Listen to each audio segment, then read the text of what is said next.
Alright, let's dive into something that's been making headlines recently, the water crisis in Vizag. But before we get into the nitty-gritty, let me just say this: water scarcity isn't just a local issue, it's a global wake-up call. And what's happening in Vizag right now is a perfect example of how quickly things can spiral out of control when we don't prioritize sustainable water management.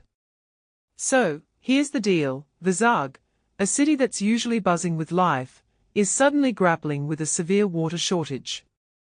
Personally, I think what makes this really interesting is how it's not just about the lack of rainfall, it's a combination of factors, from depleted groundwater to poor urban planning.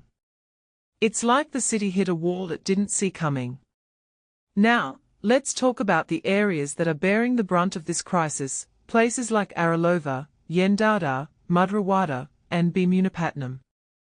These aren't just names on a map, they are communities where people are struggling to get something as basic as drinking water.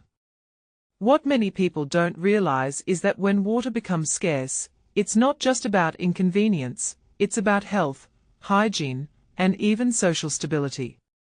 I mean, imagine having to spend 6,000 Indian rupees just to get water delivered to your home. That's not just a financial burden, it's a stark reminder of how vulnerable we are when our resources run dry.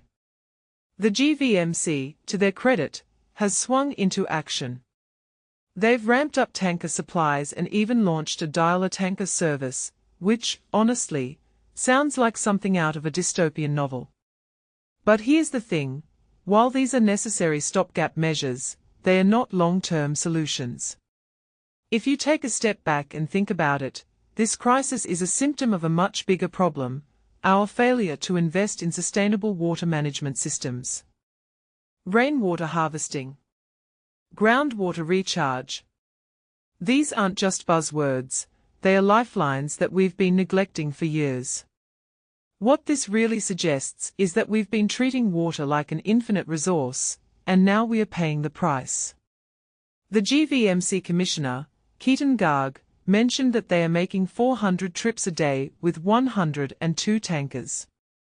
That's a Herculean effort, no doubt, but it's also a band-aid on a bullet wound.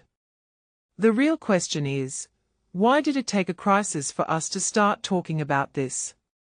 And more importantly, what are we going to do to prevent it from happening again? One detail I find fascinating is the pricing structure for these tankers. For instance, 10 kl of water costs 1,820 Indian rupees, including driver charges.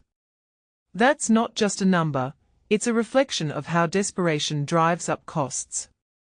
And let's not forget the environmental impact of all these tankers crisscrossing the city. It's a vicious cycle: we are using more fuel to transport water because we didn't plan for the future.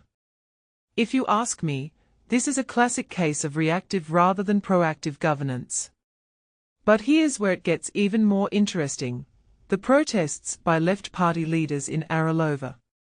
They are pointing fingers at the civic body, and honestly, they are not entirely wrong. Ensuring a steady water supply is a basic responsibility of any government. Yet, here we are, with residents forced to rely on emergency measures. This raises a deeper question: are we prioritizing development over sustainability? Because if we are, crises like these are going to become the new normal. In my opinion, the real solution lies in systemic change. We need to rethink how we manage water, not just in Vizag, but everywhere. Rainwater harvesting should be mandatory, not optional. Groundwater recharge systems should be integrated into urban planning. And most importantly, we need to start treating water like the precious resource it is. Because if we don't, scenes like this will keep repeating, and the next time, it might be even worse.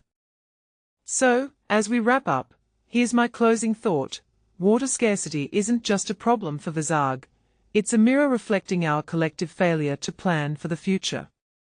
The question is, are we going to keep ignoring the cracks until the mirror shatters, or are we going to take action now? Let me know what you think in the comments below. Because this isn't just a story about Vizag, it's a story about all of us.